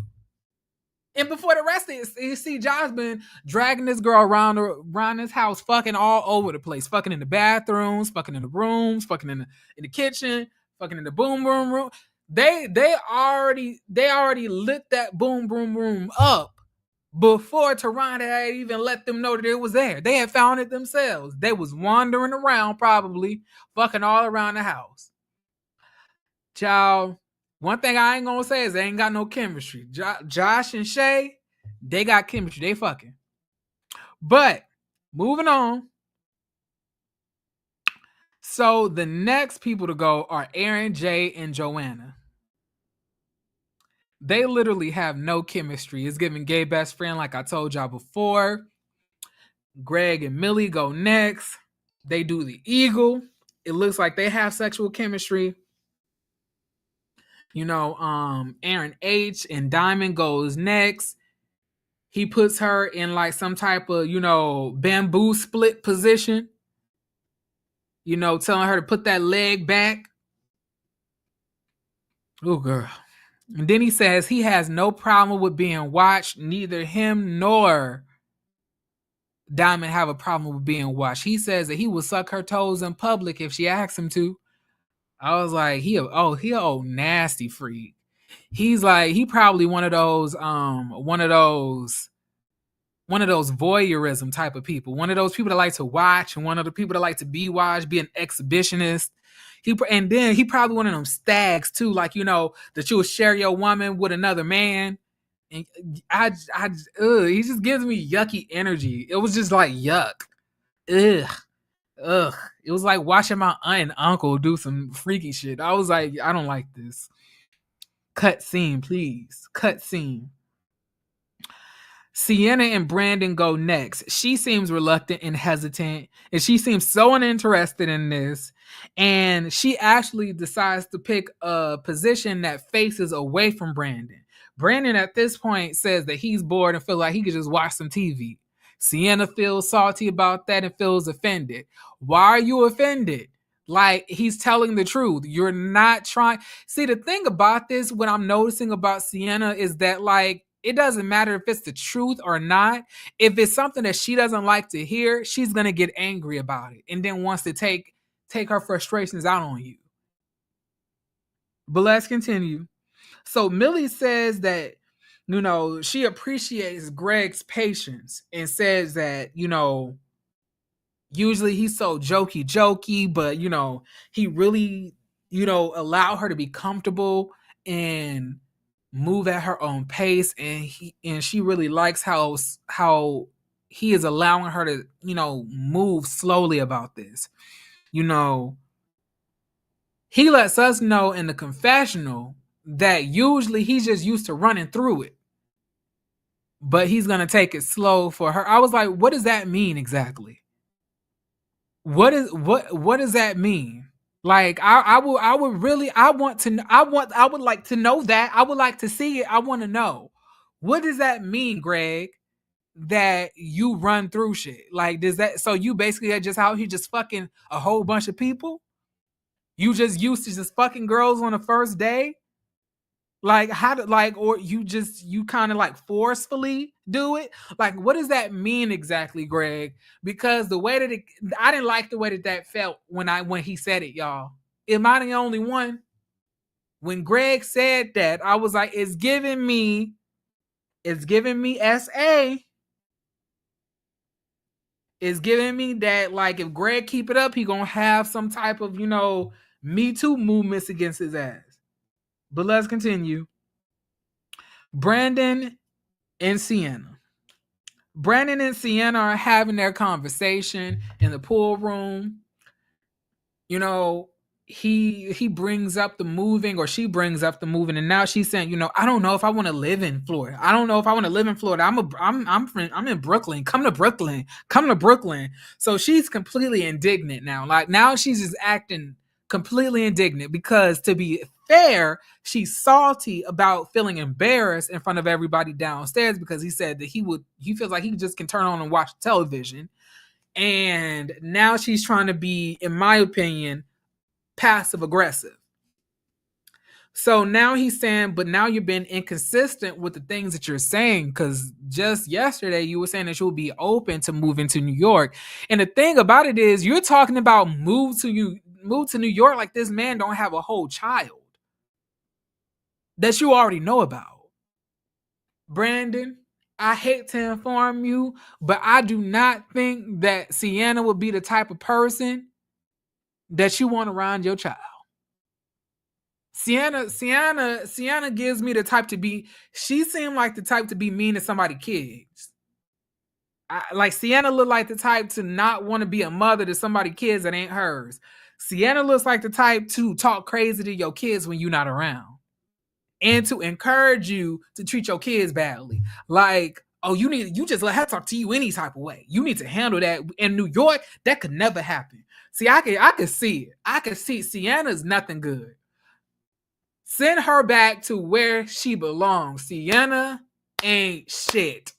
Then y'all know that right now. Sienna let us know in this scene that she's a bunch of dog shit. Okay, letting y'all know. So she says that that she's been told before that she's inconsistent, and it bothers her. So he asked her like, "Oh, other men told you that, like guys that you were in a relationship with?" And she said yes. He says, "Well, it seems that you have a past or history, with that." Y'all, why Sienna called this man a bitch? Out of nowhere, he was like, "Yeah, it seems like you have a history of inconsistencies." And she says, "Yo, like you a bitch." I was like, "What?" Y'all like, y'all, this is crazy. Like the relationship dynamics on this show are insane. Like I'm in shock. Like one couple beating each other asses, or the man in the relationship is beating this girl's ass, like an hour of getting into the house, and then the next one calling the man a bitch. What is going on? Like, and not only that, she called him a bitch like a couple times. And he was very, very calm about that. Now, y'all, I'm gonna let you know right now. This right here, what you see on this YouTube channel, is entertainment. I can say bitch all the time. I can talk with a raspy tone, joke around with y'all, read, review shows, talk about pop culture topics. But I want to be very clear. Never in my life would I ever be in a relationship with somebody and call them out their name. Never in my life will I ever be in a relationship with somebody that's calling me out my name. As soon as you call me out my name, you can pack it up. You can pack it up. Now, we just sitting here joking or something like that. We like yes or something like that. That's different. But for us to be having a serious conversation and then you just call me a bitch, end of the relationship. Red flag right there, because you don't respect me. Not only that, you don't know how to handle conflict. You don't know how to handle your anger. It's no different what you did versus what Dominique did. See, verbal abuse and physical abuse are still abuse. So just to let you know, Sienna, that you're just as abusive as Dominique is. Because that man did nothing for you to call him a bitch. Not only that, but then she proceeds to project her own bullshit onto him. And she says, well, how could you say I'm inconsistent? Like, you had a whole failed marriage and you have a child and then even stay with the mama. Like, you inconsistent. Like, how could you? Like, she's basically trying to say all of this, but I'm like, but you knew this before you met him. Like, you knew he was married before you met him. You knew that he was in a relationship and got somebody pregnant before you met him physically. But now you're throwing it up in his face and saying that he's inconsistent. Well, Sienna, if you feel that he's so inconsistent based on all of the shit that you're saying, right? Maybe it would be best for you not to put yourself through all of this pain and torture. Maybe you should take your motherfucking Medusa head ass home then. I can't, like, one thing I'm finding out about you hoes with these passion twists and these faux locks, you hoes be very, very toxic. Very toxic. But if you feel that he's all of these, that he's so inconsistent, see, the thing about it is, he didn't know your ass was inconsistent because you was hiding that shit. See, the thing about him is, you already knew that he was in a relationship and ended it. and you still continue this relationship. But now, because he's calling out your inconsistency from what you said yesterday to the next day, now all of a sudden he's inconsistent because he was married before and then he also had a relationship. And for the fact for your dumb ass to feel that people should be in relationships regardless of anything, it's some motherfucking insanity. See you spaghetti headed hoes. I really can't. I really can't. If you put as much effort into healing yourself and the fact that your mom died, instead of trying to tear other people down and putting and wrapping these weave locks around your motherfucking locks and shit, whatever the fuck is underneath that or inside of there, you'll be in a better place. But see, you worry about the wrong shit. The fuck I look like going to move to fucking First of all, where the fuck you gonna stay in New York? Y'all motherfuckers be paying $3,400 to live in a shoebox. Bitch, who wanna do that? Girl, bye. Girl, no. Let's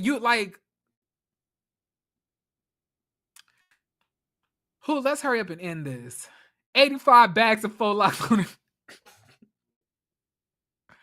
Like, I was like, she had like 85 bags of faux locks on her head, y'all. I was like, regardless if you feel like she's consistent or not, Brandon, at least you know her neck is consistent. Because one thing has been stable to hold up all of that weave, all of that hair. You can't even see this girl's scalp. Sienna, I don't like you, girl. I don't like you, girl. You need to go. You need to go. You don't need to be here. You don't belong here, Sienna. Brandon, you need to go too. And the crazy thing about it is, y'all, Brandon is probably a good guy. And I don't know. Maybe it's me, but Brandon look like he could probably fuck too. Brandon look like he'll wear your ass out. And he gives me those what do you call it? Who's that Lenny Kravitz vibes. He gives me like one of those metrosexual guys that can really eat your coochie good. And I ain't no girl, so I can't tell you not. But I'm just saying, like, he looked like out of all of the men there, I would probably say for the men who probably know how to fuck the best, I would probably say Brandon, Josh, and Aaron H are probably on that list. See, but the problem with Aaron H is he not only is he gonna fuck you, but he gonna fuck everybody else in the church too. See, Diamond, that's where you fucked up. See, he gonna fuck the brakes off of you, but then he gonna go fuck everybody else. And then he gonna ask one of the deacons to come over to the house and fuck you too. See that's what is this? What is this? What is this show, y'all? This is some bullshit. We got a freaky ass deacon over here who likes voyeurism and exhibitionism, want to suck toes, fuck in front of people. See when they want to fuck in front of people, they low key be wanting you to join in. Diamond probably with the shits too. It's a lot of you fine ass, BBWs on Twitter doing all types of, I ain't gonna say getting trains running. You doing all types of threesomes, foursomes, 3 men, 2 women, 4 men. I be seeing it, and no shame in the game. I always say, women out there, live your best life. If you want to do 2 at once, then do it. Don't let nobody ever tell you it's a bad thing. If you want 2 dicks, then go ahead. You can have it. You don't let nobody shame y'all for something that y'all want. I low-key be feeling like so many women want to experience that, but never are going to be honest about it because it's going to make them feel like a hoe. But if you into that diamond and go off, sis. I love that confidence. You better let these men worship your body, sis. But the thing about it is, your man is gonna be fucking other girls. I'm just letting you know he's not faithful. He's not. He's very much so Anthony Gray or whatever the fuck, John Gray to the bullshit. One of them churchmen that just, I just can't help but cheat. The devil just be in my dick, and I just can't help but put my dick in these bitches. I just need help. I need prayer. You pray for my dick. Like, no, it's giving me that. It's the dating for 12 years and never meeting in person. Yeah. But we gonna see as the episodes progress what it's giving though. But let's continue, y'all. Hold on. The real y'all know y'all be wondering, Jeremy, you bald headed as a bitch. Why do you be having this wave cap on? The truth is, my hair is growing back, and you bitches aren't about to drag the shit out of me. I ain't about to be the punchline for y'all on here. So when my hair is growing back, I allow it to grow to a certain length, and then I cut it all off and bald myself again. But when that happens, I keep this on, for like a day, and then the next day I'm able to shave it off. But if y'all ever wonder, but next, Sienna brings the conversation downstairs. She lets us know he's been married before. He has baby mothers, three baby mothers. He was married. He said, yeah, 10 years ago when I was 21. Of course it ended. We weren't ready. And then you got somebody pregnant. Low key. Y'all ain't heard it from me, but I low key feel like Millie want to fuck Brandon. Low key, let me know if y'all don't feel like Millie want Brandon. Tell me I'm not lying. Was it just me? Was it just me? But I was like, child, she was in that chair. She was like, a lot, that man can change. You could be three different people. That man is different. He is different. I was like, you better speak up on his behalf, Millie. Because one thing about it is, your man that you have can't even afford that. He can't even afford you to speak up on his behalf. But just like the bitch Greg is, after they kind of get into it in the kitchen, Greg decides to go to Sienna and says, for some reason between the two of y'all, it's just giving friendship vibes. It feels like he's just holding a lot in from you. And I was like, Greg, why are you in people business? Shut your ass up. Mind you, Sienna is sitting here completely entertaining this conversation and just said, yeah, I just hope he's able to open up and just tell me how he really feels. I was like, cut the shit, Sienna. You don't want him to tell you how he really feels. You want him to tell you how you feel. You want him to tell you what you want to hear. If it's something that he feels that does not align with what you like, you have no problem taking low blows and low digs.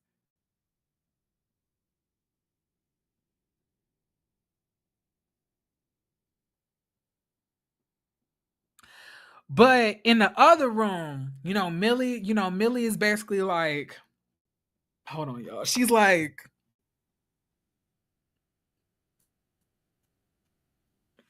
just sometimes,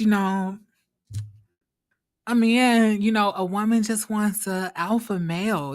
She just wants to be, she just needs that, Brandon.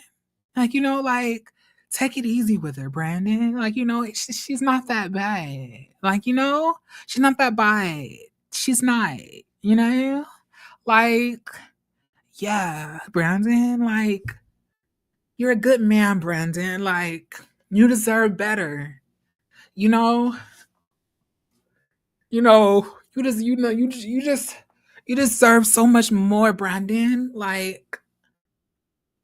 Maybe there's a girl named Millie that's out there for you. But I don't know. Could you see that? That would be crazy, right? That was what it was giving me, y'all. That's what it was giving me. And then here comes like fucking, here comes fucking Sienna sitting on the bed. Like, oh, he's saying that not only are you going to sit here and talk about me, but you're going to talk about me to another woman. That lets me know a lot about your character.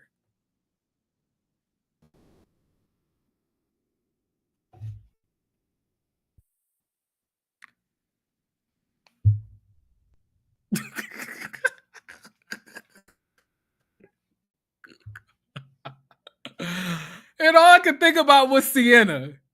You was literally doing this same thing to him with Brandon. Why is it okay for you to talk about him to another man, but he can't just, and mind you, it wasn't even Brandon who brought up the conversation. It was Millie who was like, Brandon, come here, Brandon. Like, let's talk. Cause I see that you're bothered, Brandon. Like, you know, sometimes a woman just need a man who can like just do things for her, you know? Like, just sometimes a woman just need an alpha man. Like, Brandon, like you get what I'm saying? Like, do you get it, Brandon? Like, sit right here on the bed next to me, Brandon. Like, let's talk. Like, have a seat. Like, you're a good man. Like, don't let it get you down. Like, you deserve more. Like, you're gonna get it. Like, it like it like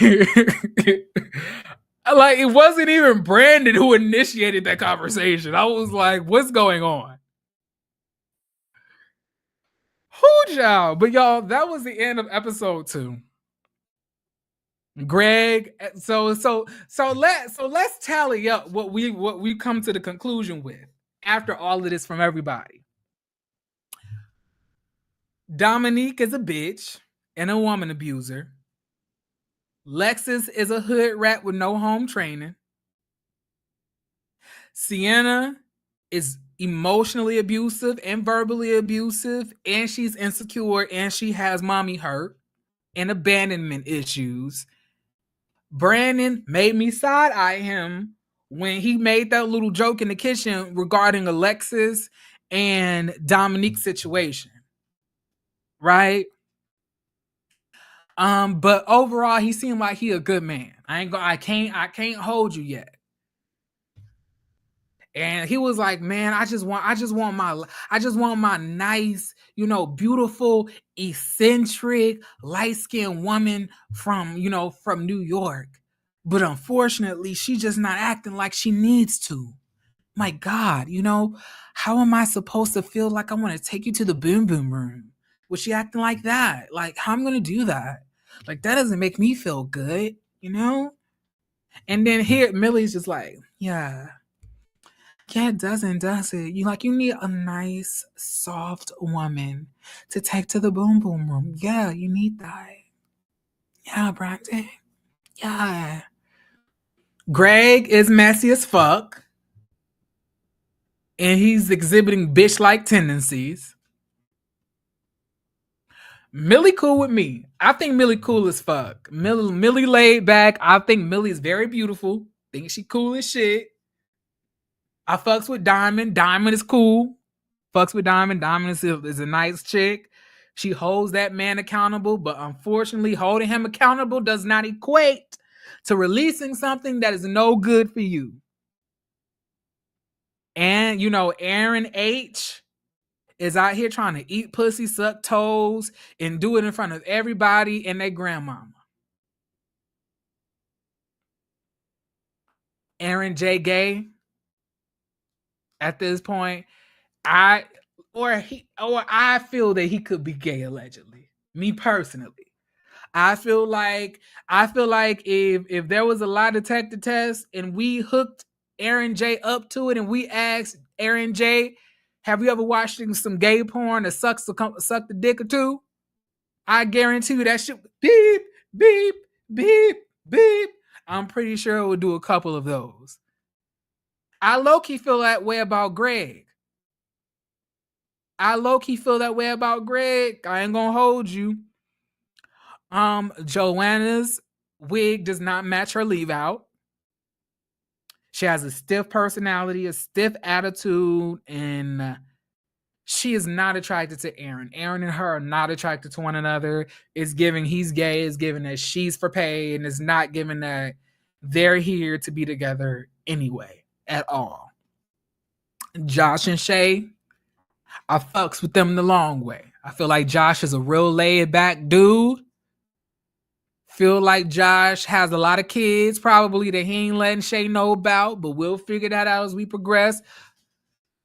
Shay cool. She seemed very down to earth. She seems like she has a lot of confidence about herself too. I was like, yes, yes, yes. Okay. Now I just need all of them ladies to just stand in a circle and summon a flat iron to hit the top of Joanna's leave out. Because the way that shit ain't matching, that's a travesty. All of that shit you was talking and your leave out and your wig stiff, that's crazy. Like it's giving me HBCU stomp and shake cheerleader hair.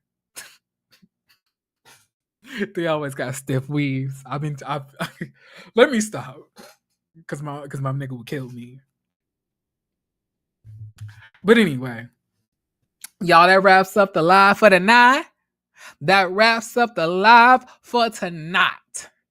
Okay, I had a good time here. Well, not really. I didn't really enjoy this show as much as I thought I would. I thought it was more so weird. I feel like I'll get more comfortable in the reviewing style of this as I continue, but I feel like this is like, us get, if y'all ever like cover like my Love and Marriage Huntsville like reviews, y'all would know like the first one is a little shaky, it's a little rough because we're trying to fill it out.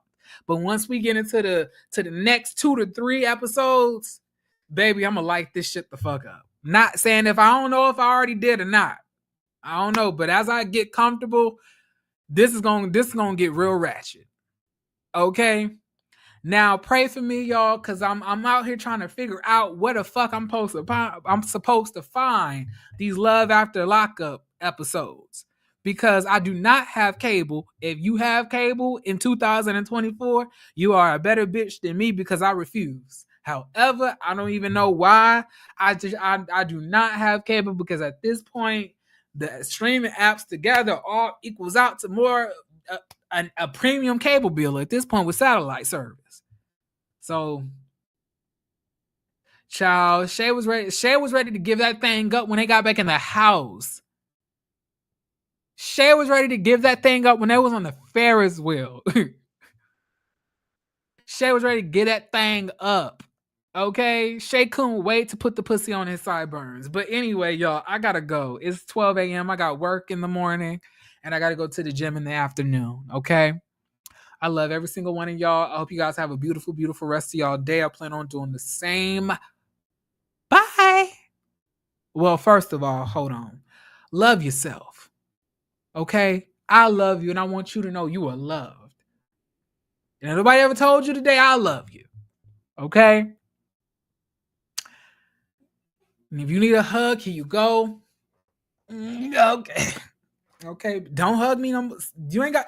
Look, I just watched this damn show. Do not be hugging me all tight like that. Like, you got to be gentle with me.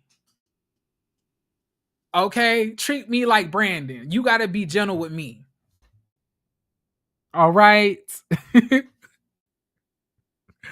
Now, I want y'all to love yourselves, because when you don't, you will wrap an 85 pack of faux locks onto your motherfucking head and embarrass yourself on nationally syndicated television.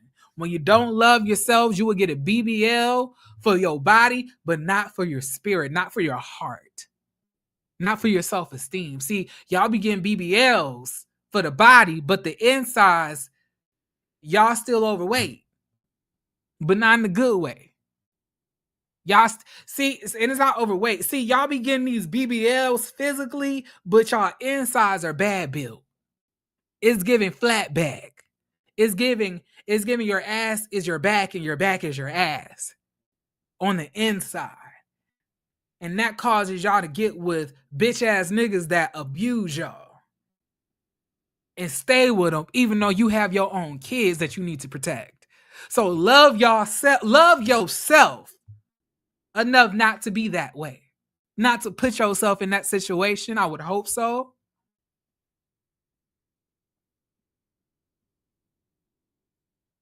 Chris is a bitch. Didn't forget about you either. And Sandia does not have any self-respect for herself. But anyway, y'all, I hope you guys have a beautiful rest of y'all night. I plan on doing the same. Y'all be easy, drink water, and I'll see y'all in the next one. Peace.